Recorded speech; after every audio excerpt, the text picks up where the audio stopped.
Bom dia, bom dia. Bom dia, Instagram, bom dia, YouTube. Sejam muito bem-vindos a mais uma semana de live de leitura de livros. Nós estamos na 42ª semana.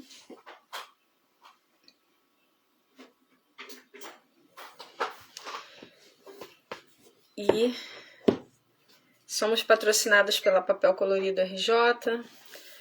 Esse livro aqui é o livro que nós estamos lendo no momento, tá? Comece pelo porquê. Um livro excepcional e super indicado para quem é empreendedor, para quem é empresário. Nós fazemos a leitura de livros de segunda a sexta. Geralmente é no horário das 9, só que por causa da demanda, atendimento. Hoje, por exemplo, eu tenho que ir para Queimados atender uma cliente na loja. Faço mentoria com empreendedores, né? Empreendedores que desejam aumentar o seu faturamento. E aí, hoje eu tenho essa mentoria presencial, mas eu estou aqui, falei, vou fazer a live, a gente vai pelo menos terminar o capítulo 6 do livro. Mas vamos lá, lives ao vivo aqui no Instagram e lives gravadas no meu canal do YouTube, O Motivada para Motivar, ok? Hoje é dia 25 de abril. Direção é mais importante que velocidade. Uma voz atrás de vocês dirá: este é o caminho pelo qual devem andar. Quer se voltem para a direita, quer para a esquerda. Isaías 30, 21. Não importa em qual nível estejamos na jornada com Deus, Ele sempre nos levará a uma condição de dependência.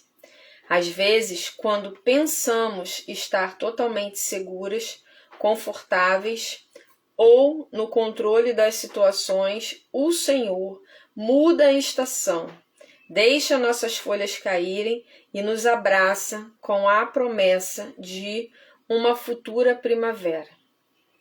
Ele nos faz isso para nos punir.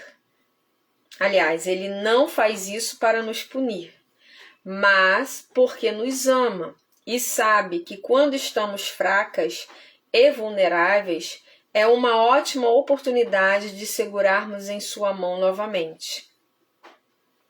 Procurarmos o seu colo, compartilharmos segredos com ele, desenvolvermos intimidade e nos aprofundarmos no conhecimento de quem é Deus, para que, assim, amadureçamos. No fim das contas, não devemos depender de conferências, reuniões ou eventos, e sim da liderança do Senhor em todo o tempo. Ele nos chama através das circunstâncias desafiadoras que nos empurram rumo à entrega outra vez. É por isso que a velocidade da nossa caminhada não é tão importante quanto a direção. De que adianta buscar produtividade a qualquer custo, encher a nossa agenda com diversos compromissos ou dizer sim para todas as propostas que chegam até nós, se não sabemos para onde estamos indo?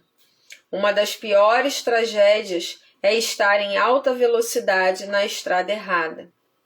Portanto, mesmo que seja necessário andar mais devagar, aprenda a depender do direcionamento de Deus. Então esse é o recado para mim e para você.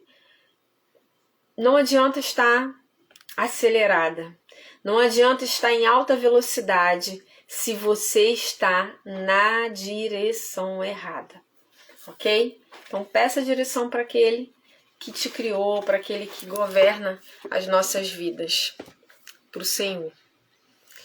Beleza? Vamos dar continuidade. Esse devocional que nós lemos aqui é o devocional Mulheres, de Viviane Martinello, tá? Ele é assim, é escrito assim, de ladinho. Viviane Martinello. Você encontra na loja Cairóis, em Nova Iguaçu, uma loja de artigos evangélicos. Então, tem bíblias, devocionais, material para Santa Ceia, Tudo você possa imaginar, gente. Camisa, bata, uniforme lá pro seu grupo de mulheres, grupo de coreografia, tem lá, ok? Então, loja Cairóis em Nova Iguaçu, artigos evangélicos, devocionais, material para Santa Ceia, camisas, ok? Mas nós estamos lendo esse livro aqui, ó. Comece pelo porquê. Esse livro é um livro que tem falado muito ao meu coração, e como eu estou falando diretamente com empreendedoras, como eu ajudo com a minha experiência de mais de 20 anos de vendas, de varejo, de aeroporto, aqui de Nova Iguaçu, tenho muita experiência, gente. Desde quando eu me formei no ensino médio, um antigo, 2º grau, eu atuo na venda. E eu achava, eu sempre repetia que eu odeio venda, odeio vender, ai meu Deus, vou ter que atender. Mas na verdade não era isso. Eu não gostava do sistema que envolvia a venda. Disputa, ainda mais pelo meu perfil conforme, então eu nunca gostei de disputar. Eu sempre fui muito discreta, muito na minha. E lidar com pessoas muito dominantes, influentes, isso me desgastava muito. E eu tinha muitas colegas que eram dominantes, que são, né? Até hoje elas vendem lá, principalmente lá no aeroporto. Então a venda era muito desgastante para mim, por isso, não pelo 1-a-1 ali com o cliente. E eu só fui descobrir isso agora. Só fui descobrir isso agora porque na minha cabeça, quando eu fiz a transição de carreira, eu queria eliminar esse passado de vendas, porque eu nunca gostei de vendas, era o que eu falava. E esse livro, ele tem trazido muita clareza para mim em relação a isso. A venda, a como é gostoso vender. Como é gostoso você poder oferecer o que você tem de melhor em produto e serviço ao seu cliente e saber que ele está levando, ele está comprando o seu serviço ou o seu produto e que esse produto ou esse serviço vai fazer total diferença na vida desse cliente. Entende? Então, comece pelo porquê de Simon Sinek. Esse autor, né, ele é o autor daquela famosa frase: quem não entende de pessoas não entende de negócio, só que essa é parte da frase. Na verdade, a frase completa é: 100% dos meus clientes são pessoas e 100% dos meus funcionários são pessoas. Quem não entende de pessoas não entende de negócio. Então, é uma frase... tá igual cebolinha. É uma frase mais completa, por quê? Porque ele declara aqui que os clientes são pessoas e os seus funcionários também são pessoas. Então, se ele não entende de pessoas, ele tem problemas seríssimos na empresa, no negócio. Porque eu tenho que lidar com os meus funcionários e eu tenho que lidar com os meus clientes. E ainda, gente, tem os fornecedores, sócios, tudo isso. Ok? Ah, vamos lá. A gente está no capítulo 6, se eu não me engano. Deixa eu dar uma confirmada aqui. Um capítulo longo. Capítulo 6, quando surge a confiança. Eu vou só terminar ele, tá, gente? Porque hoje eu preciso. E eu acho que eu nem vou conseguir terminar ele. Ele é muito extenso, esse capítulo. Muito. Ih, não. Esquece. Não vou conseguir. Ele é muito extenso. Não. Vamos lá. Vamos até onde der. Porque hoje eu tenho que assessorar uma loja. Dê às pessoas uma catedral. Pense na história dos 2 pedreiros. Você vai até o primeiro deles e pergunta: você gosta do seu emprego? Ele olha para você e responde: estou construindo esta parede desde que me lembro. O serviço é monótono. Trabalho o dia inteiro sob um sol abrasador. As pedras são pesadas e carregá-las dia após dia pode acabar com as costas. Nem tenho certeza de que esse projeto será terminado enquanto eu estiver vivo, mas é um emprego. Paga as contas. Você lhe agradece e continua seu caminho. 10 metros adiante, depara com um segundo pedreiro. Você lhe faz a mesma pergunta. Você gosta do seu emprego? Ele ergue os olhos e responde: eu adoro o meu emprego. Estou construindo uma catedral. Claro, estou trabalhando nesta parede desde que me lembro. E sim, O serviço às vezes é monótono. Trabalho o dia inteiro sobre um sol abrasador. As pedras são pesadas e carregá-las dia após dia pode acabar com as costas. Nem tenho certeza de que esse projeto será terminado enquanto eu estiver vivo, mas estou construindo uma catedral.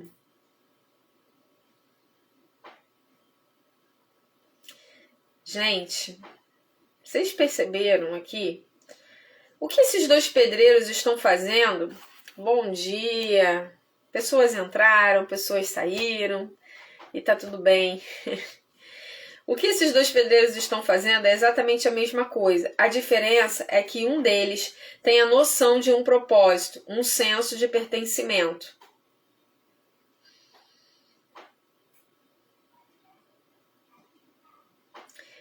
Muito interessante essa passagem aqui, né? Trabalha para participar de algo maior que a tarefa que está executando. Ter um senso do porquê muda por completo a visão que tem de seu emprego. Aqui, esse capítulo, Verônica, ele dá o exemplo de dois pedreiros.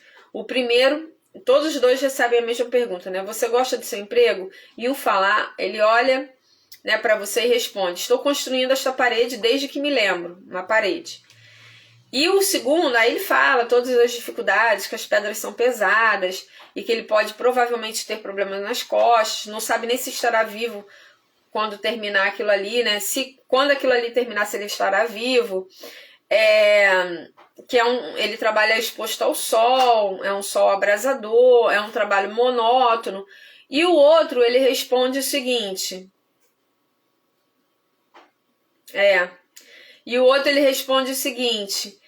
que ele é muito satisfeito com o trabalho dele, porque ele está construindo uma catedral. Então, aqui entra a questão do propósito, do porquê. Um olha e vê que está construindo só uma parede. O outro, pedreiro, ele já olha e consegue enxergar que ele está construindo uma catedral. Ele dá importância àquilo que ele está fazendo. E esse valor ao porquê, esse senso do porquê, do propósito, muda o seu dia. E automaticamente o seu dia sendo transformado, os seus resultados também serão. Olha que interessante. Não estou aparecendo ao vivo? É sabotagem. Deixa eu enviar aqui. Não é mole não, minha amiga. O dia hoje, se eu soubesse, eu estaria em jejum. Começou bem, mas no final eu sei que terei vitória. Eu vou ter que terminar até mais cedo, tá? Mandei aqui para algumas pessoas. Vamos seguir aqui. Esse capítulo 6 é imenso. Imenso. Achei que ia terminar. Então, o segundo pedreiro não se considera mais ou menos importante do que o sujeito que está fazendo as janelas com vitrais, ou mesmo do que o arquiteto. Todos estão trabalhando juntos para construir a catedral. É essa ligação que cria a camaradagem. E é essa camaradagem e a confiança que trazem sucesso. Pessoas trabalhando juntas por uma causa comum. Empresas com um forte senso do porquê são capazes de inspirar seus funcionários. Esses funcionários são mais produtivos e inovadores. E o espírito com que executam o trabalho atrai outras pessoas, ansiosas por trabalhar lá também. Não é muito difícil perceber porque as companhias com as quais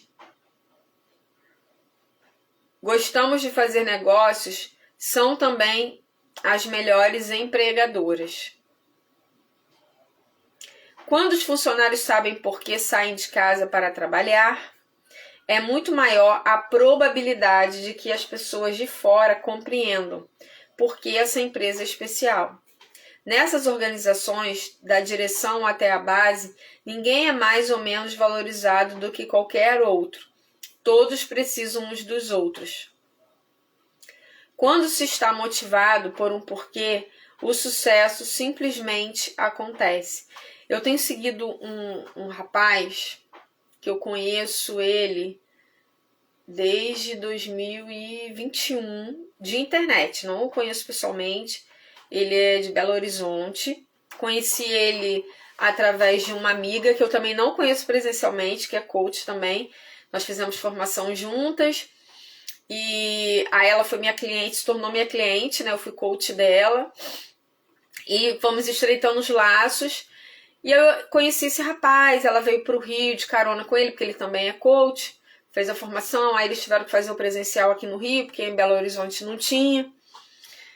E aí eu fui acompanhando, né? Ele entrou, ele é muito ousado, tem uma história de vida, assim, inacreditável, a superação que esse rapaz tem vivido. E onde ele está chegando, ele é construtor civil. Gente, na verdade, ele era pedreiro e criou um grupo ali, né? Pedreiro, começou a entender sobre obras, teve que ajudar a família muito cedo, foi abusado, foi rejeitado. O pai dele quebrou os dentes dele, se eu não me engano, acho que é isso. O pai dele matou o irmãozinho dele na barriga da mãe com um chute. Uma história assim, uma família. E ele hoje, né, ajuda pessoas. Só que hoje ele é um grande construtor. Ele tem uma empresa. E o que acontece, né? E assistindo os stories dele, todos os dias antes, ele tem várias equipes agora. Então ele pega a obra em Minas, ele tem uma equipe, ele pega a obra em Alphaville, ele tem uma equipe, ele pega a obra, acho que no Goiás, tem uma equipe. Então ele tá trabalhando assim, ele vai montando as equipes dele. E antes daquele monte de pedreiro, arquiteto, que é uma equipe mesmo, assim, tem tudo. Tem pessoal que toma conta da segurança do trabalho, tem tudo legalizado, os carros adesivados. Ele faz um culto. E não é só uma empresa que vai construir algo ali para os famosos, não. Ele prega a palavra. Então todo mundo que entra naquela empresa veste essa camisa de que não é só mais um emprego, existe um porquê. Sabe? Então eu fico encantada porque as pessoas querem estar ali com ele por causa do porquê e não por causa da entrega. Então olha só o quanto é importante. Conheço também uma editora em que eles começam, assim como a Febracis começa todos os dias, com uma musiquinha do Bom Dia. Bom dia, tenha um ótimo dia, bom dia, bom dia. Cara, muito legal, acho que eu vou começar a cantar essa música aqui nas lives, para chamar uma atmosfera diferenciada. Nem que seja só eu e você, minha amiga, mas a gente vai começar, e todo mundo que entrar na live ali naquele momento vai ouvir. Eu não sou muito boa em cantar, né, mas é uma música que eleva a nossa atmosfera e eles fazem isso. Então, assim, é pelo porquê. E as pessoas querem trabalhar nessa editora por causa do porquê. É o porquê. Entendeu? É o porquê. Bom dia! Mas vamos lá, vamos seguir. Quando se está motivado por um porquê, o sucesso simplesmente acontece.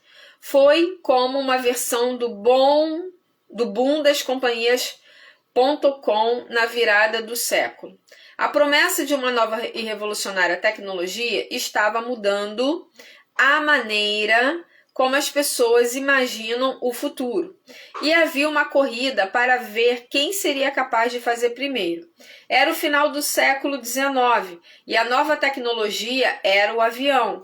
Como já foi comentado na introdução, um dos homens mais conhecidos na área era Samuel Pierpont Langley, Como muitos outros inventores de sua época, ele estava tentando construir a primeira máquina voadora mais pesada do que o ar. O objetivo era ser o primeiro a conseguir fazer um voo tripulado e controlado em uma máquina com autopropulsão. A boa notícia era que Langley tinha todos os elementos necessários para a enorme tarefa. Langley havia conquistado algum renome na comunidade acadêmica como astrônomo, o que lhe fez alcançar cargos de alto nível e prestígio. Foi secretário do Instituto de Smithsoniano, tinha sido assistente no Observatório da Faculdade de Harvard e professor de matemática na Escola Naval dos Estados Unidos. Langley era muito bem relacionado. Entre seus amigos estavam alguns dos homens mais poderosos no governo e nos negócios, incluindo Andrew Carnegie e Alexander Graham Bell. Também contava com um ótimo funcionamento.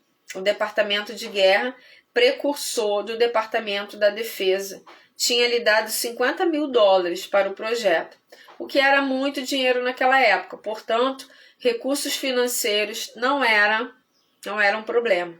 Langley reuniu algumas das melhores e mais brilhantes mentes da época.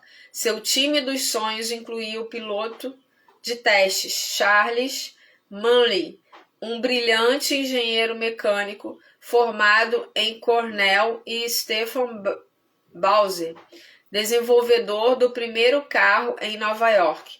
Langley e sua equipe usavam os melhores materiais, as condições do mercado eram perfeitas e as ações de relações públicas eram ótimas. O The New York Times o seguia por toda parte. Todos sabiam quem era Langley e torcia por seu sucesso. Porém, havia um problema. Langley tinha um objetivo ousado, mas não tinha uma noção clara do porquê. Seu propósito, ao querer construir o avião, era definido em termos de o que estava fazendo e o que seria capaz de conseguir. Ele nutria uma paixão por aeronáutica desde que era muito jovem, mas não tinha uma causa pela qual lutar.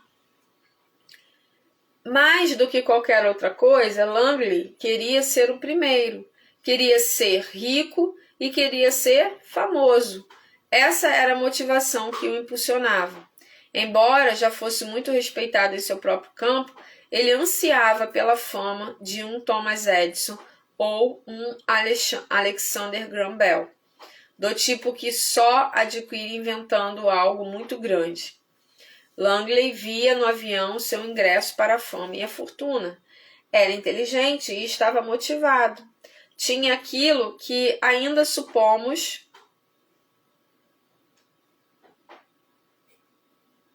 agora que eu li ali o que você escreveu. Sim, eu vou começar com essa. Você vai ver. A partir de segunda. Cadê? Tinha aquilo que ainda supomos ser a receita para o sucesso. Muito dinheiro, as melhores pessoas e condições do mercado ideais. Mas pouco de nós ouvimos falar alguma vez de Samuel Pierpont Langley. A algumas centenas de quilômetros de distância, em Dayton, Ohio e Wilbur Wright também estavam construindo uma máquina voadora. Ao contrário de Langley, os irmãos Wright não tinham a receita para o sucesso. Pior, pareciam ter a receita para o fracasso. Não havia financiamento para a aventura deles, nem subvenções do governo ou contato com pessoas influentes. Os irmãos Wright financiaram seu sonho com os rendimentos de sua loja de bicicletas. Nenhuma das pessoas que trabalhavam no projeto, incluindo Orville e Wilbur, tinham cursado faculdade. Alguns nem mesmo o ensino médio. O que os irmãos Wright estavam fazendo não era diferente do que faziam Langley ou todos os outros que tentavam construir uma máquina voadora. Mas os irmãos Wright tinham algo muito especial. Tinham um sonho. Eles sabiam por que era importante construir aquela coisa. Acreditavam que se conseguisse conceber essa máquina voadora, isso mudaria o mundo. Imaginavam os benefícios para todos os outros se fossem bem-sucedidos. Wilbur e Orville, eu não sei como é que se pronuncia isso aqui, Orville, eram cientistas de verdade, profundo e genuinamente preocupados com o problema de física que estavam tentando resolver. O problema de equilíbrio e voo, disse James Tobin, biógrafo dos irmãos. Por outro lado, Langley estava focado em adquirir o nível de prestígio de seus colegas. Vocês conseguem entender a diferença? Os irmãos que estavam fazendo tudo com fundos próprios, sem muita ajuda, só eles dois tinham faculdade ali e conheciam alguma coisa do que eles estavam construindo, as outras pessoas eram voluntárias. Eles tinham um porquê claro. E o outro tinha tudo a seu favor, todas as ferramentas, tinha pessoas, tinha o governo, só que ele não tinha o porquê claro. Ele na verdade, ele queria para mérito dele, para ser reconhecido, para, né, receber ali a fama, para receber fortuna. Com um fracasso atrás do outro, a maioria já teria desistido. Mas não a equipe dos irmãos. Estavam tão inspirados que não importava quantos reveses sofresse, estariam lá para mais tentativas. Toda vez que se dispunham a fazer um teste de voo, assim se conta, levavam 5 conjuntos de peças, porque sabiam que aquele era o número de vezes em que provavelmente fracassariam antes de acabar o dia e voltarem para casa. Então aconteceu em 17 de dezembro de 1903, em um campo de Kitty Rock, na Carolina do Norte, os irmãos Wright conquistaram o céu. Um voo de 59 segundos a uma altitude de 40 metros, a velocidade de uma corrida, foi o que bastou para anunciar uma nova tecnologia que mudaria o mundo. Por mais notável que fosse essa conquista, ela passou relativamente despercebida. O The New York Times não estava lá para cobrir a história.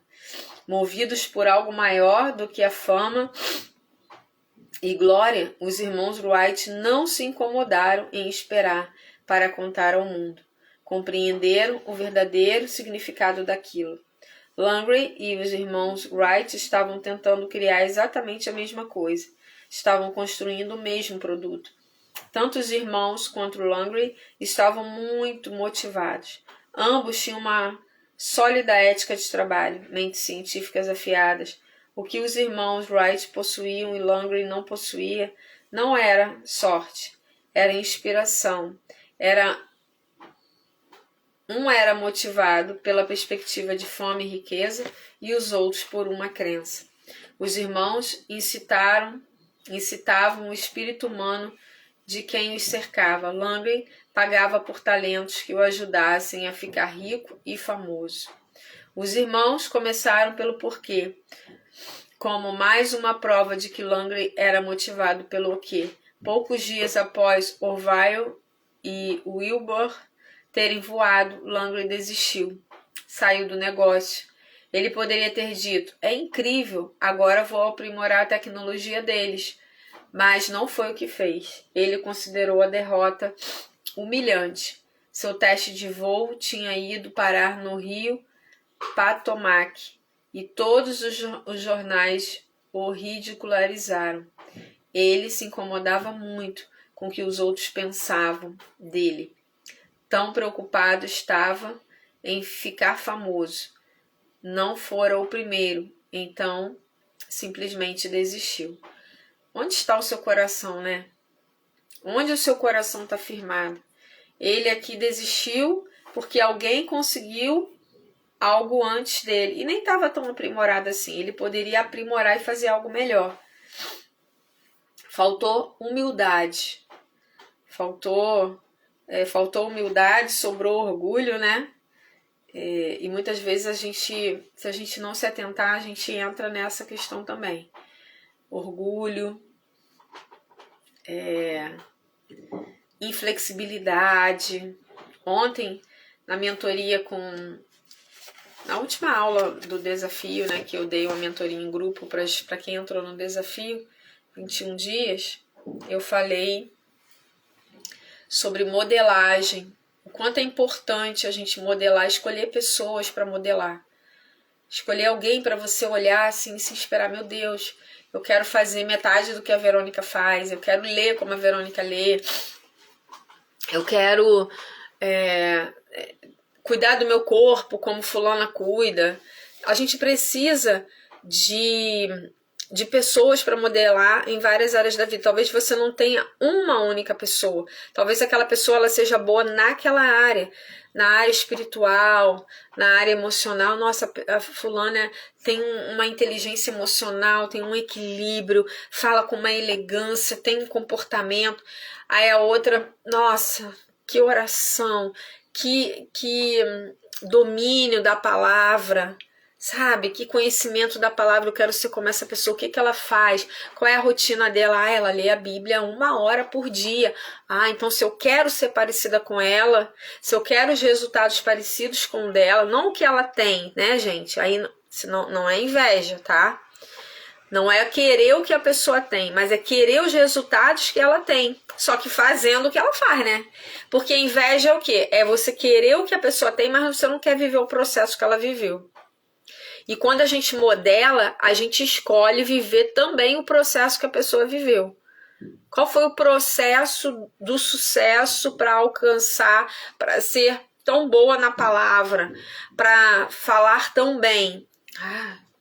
O que Cíntia Chagas fez para ser aquela mulher elegante, chiquíssima? Leu muito, estudou muito. Isso.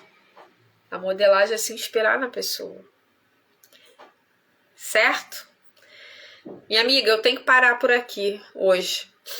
Se eu te contar como tá aqui, eu vou te mandar um áudio depois. Só para você ter ideia, e eu preciso sair. Tô até pronta aqui, só que eu preciso resolver algumas coisas aqui. Então vamos tirar o print. Vou desativar aqui.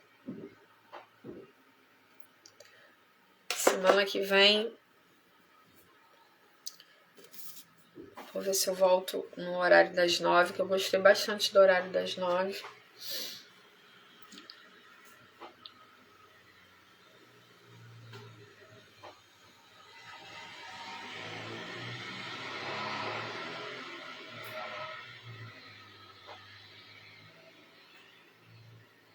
Foi? Depois eu quero que você me conte, grava uns áudios lá, como tá sendo o Clube do Livro. Ontem eu não entrei, porque foi a última aula do desafio, né, da mentoria, então eu marquei 8 horas. E eu tinha que finalizar isso, que eu já estava passando, né, por causa desse monte de feriado. Aí eu tive que ir além, né, passar um pouquinho, tá? Mas eu acredito que para as próximas aí eu consiga estar livre. Aí a gente vê aí o dia para eu poder ter a minha participação lá. Se você vai unir as duas turmas, como que você vai fazer, tá bom? Eu vou gravar um áudio para você aqui.